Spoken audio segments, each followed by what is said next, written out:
Valentin. Oui. Est-ce que tu peux nous expliquer exactement qu'est-ce qui s'est passé justement avec ton pied? Est-ce que ça s'est déclaré quand tu étais à Rome et est-ce que tu étais à 100% maintenant? Non, ça s'est pas déclaré à Rome, ça s'est déclaré un petit peu à la fin de Madrid, une petite gêne comme on peut en avoir tout le temps, mais sur les images et après, c'était quelque chose un petit peu plus important que ce que moi je ressentais. Donc non, c'était vraiment plus par précaution de ne pas jouer Rome, de pas jouer Hambourg pour ici et surtout pour le reste de la saison, même si ça fait mal de pas jouer Rome parce que c'est un super tournoi et j'aurais aimé rester longtemps là-bas, mais non, non, maintenant avec l'expérience, tout ça, des blessures, il n'y a plus de risque à prendre sur quoi que ce soit. Bonjour Valentin. Bonjour. Je voulais savoir quel effet ça fait d'attaquer un Roland Garros en tête de série. Bah, moi, je vais pas te mentir, il y a un petit côté bizarre par rapport à toute ma carrière, de la manière dont c'est fait. C'est aussi spécial qu'à Melbourne. Au final, c'est que la deuxième fois parce que ouais, il y a quand même beaucoup de temps entre Melbourne et Roland Garros. C'est pour ça que quand on met les pieds ici, je pense qu'on peut demander à beaucoup de joueurs. Ça fait quand même quelque chose. Mais non, moi encore plus, hein, de me retrouver sur un grand chelem en prenant l'avion juste une heure, c'est quand même sympa quand on fait 24 heures pour le premier. Mais non, voilà, c'est le rêve pour moi. Surtout c'est vrai que Roland est quand même très spécial. C'était mon premier grand chelem en qualif il y a 2 ans. Et je m'étais qualifié en plus. Donc non, toujours très spécial de revenir ici. Bonjour Valentin. Bonjour. Comment tu gères ce nouveau statut et toutes les sollicitations qui vont avec, qui peuvent consommer de l'énergie? Est-ce que tu essaies de rester dans ta bulle ou tu profites, tu te dis qu'il faut le vivre à fond? Oh, un peu des deux. C'est vrai que voilà, je fais pas tout parce que sinon bah, ça prendrait trop de jus, mais en faire un peu, c'est vrai que ça en fait quand même partie. J'essaye de prendre plaisir.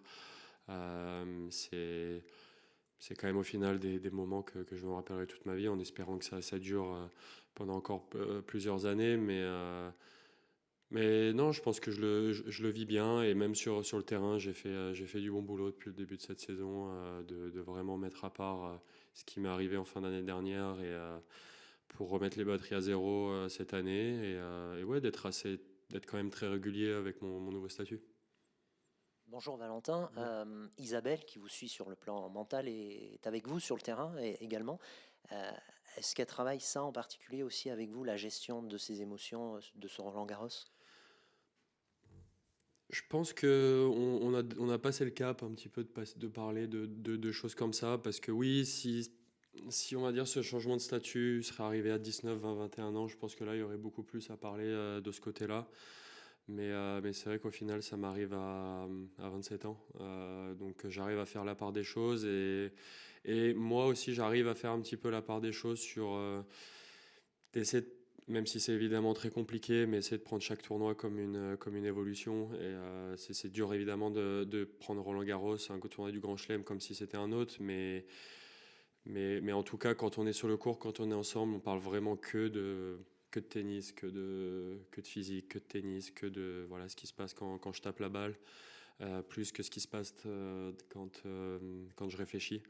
À vrai dire, j'essaye de réfléchir le moins possible sur là où je suis tout ça, même si, comme je l'ai dit, t'as juste à regarder autour, regarder les cours, regarder au nez, et c'est dur. Mais bon, malgré ma petite expérience, et je pense que mon âge fait avec, j'arrive à faire la part des choses. Toi qui étais encore sur les Challengers ou dans les qualifs de Grand Chelem l'année dernière, est-ce que tu trouves que c'est important, là on parle beaucoup de ça, que les meilleurs réclament une meilleure répartition de l'argent de la part des Grands Chelems? Tu trouves que c'est un truc qui te parle ou voilà. C'est vrai que je pense pas que je sois la bonne personne à qui demander ça. Moi, ça fait que 6 mois maintenant que je suis sur ce grand circuit, 6 mois, 7 mois. Euh, et j'ai été ce joueur qui a été pendant 4 ans 200e, 300e mondial, qui évidemment pour moi, c'est les joueurs à ce classement-là qui doivent gagner plus. Après, les prize money ont tellement augmenté quand tu regardes ce qui était il y a 10 ans, même c'est même plus augmenté par rapport à il y a 20 ans, ils ont explosé par rapport à il y a 20 ans, donc on est quand même dans un très très beau moment et un bel âge pour jouer les tournois avec les prize money qu'il y a. Après, je comprends aussi le point de vue de ceux qui sont devant, parce que ils sont devant de quasi tout le temps, et peut-être qu'ils trouvent que ça évolue pas assez pour leur côté, mais moi de mon côté, quand j'arrive et que j'ai joué en Challenger pendant 3 ans et que j'arrive sur les tournois ATP, je suis loin de me plaindre. Hier, vous êtes entraîné avec Yannick Sinner. Aujourd'hui, sur le Mathieu avec Titouan Droguet, notamment avec beaucoup de chaleur. La météo annonce des températures assez élevées la semaine prochaine. Est-ce que vous appréciez de jouer dans ces conditions-là? Juste regardez où est-ce que j'ai gagné mon Masters 1000 et vous aurez la réponse. Mais non, on a joué dans un sauna à Shanghai. J'ai joué dans un sauna pendant 2 semaines à Shanghai, donc on va dire 30 degrés à Paris, ça devrait aller, je pense. Mais non, la chaleur, j'aime bien ça. C'est vrai qu'à Monaco, depuis que je suis jeune, l'été, c'est quand même un bon four. Et j'ai passé 5 ans au Texas où on pouvait toucher les 40 degrés en août, septembre, mai.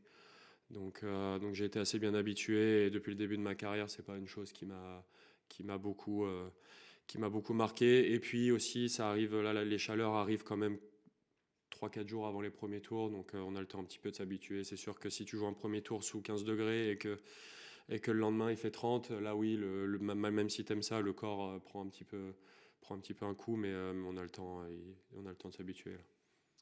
Bonjour Valentin, tu t'es donc entraîné avec Yannick Sinner hier. Est-ce que tu penses comme beaucoup qu'il est imbattable sur ce tournoi, ou alors tu te dis que bon, peut-être quelqu'un, toi, un autre peut le faire Imbattable, non, jamais personne n'est imbattable, même si il essaye de nous faire prouver le contraire depuis le début de la saison.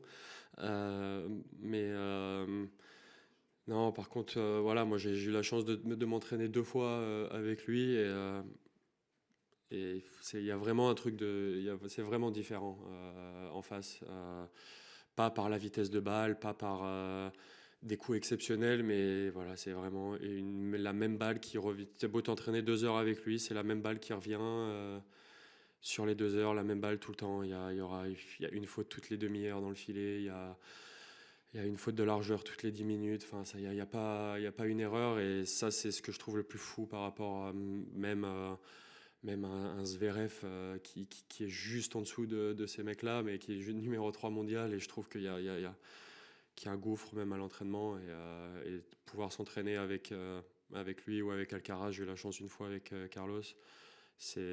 Même en 2 heures, ça te fait progresser. J'ai l'impression d'avoir fait une semaine d'entraînement hier sur 2 heures, et c'est ça qui est génial aussi. Mais il n'est pas imbattable. Il y a quand même la forme du jour qui peut fluctuer. Et ouais, non. J'espérais être celui qui le battra.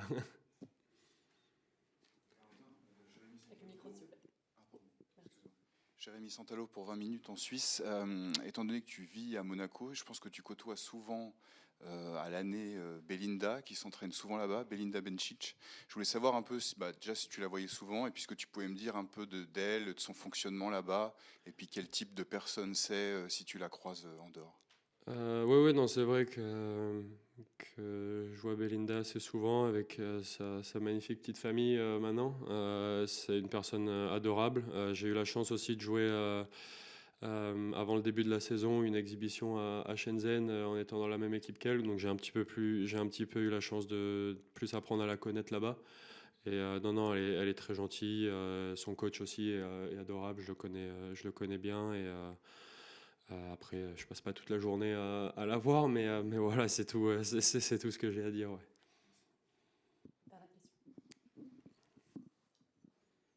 Jouer le double avec Arthur, c'était une évidence. Ouais, je pense que déjà les 4 grands chelems étaient bloqués avant même le début de la saison avec Arthur. Après, on a fait évidemment qu'on a fait Monte Carlo aussi. On en fera peut-être un ou 2 autres dans l'année. Le but, c'est pas non plus d'en faire trop, perdre trop d'énergie pour le simple, mais les grands chelems, évidemment qu'on va pas passer à côté de la chance de jouer des matchs en double ensemble. Ça fait quand même, surtout ici à Paris pour la famille, ça leur fait énormément plaisir aussi, et nous on prend énormément de plaisir.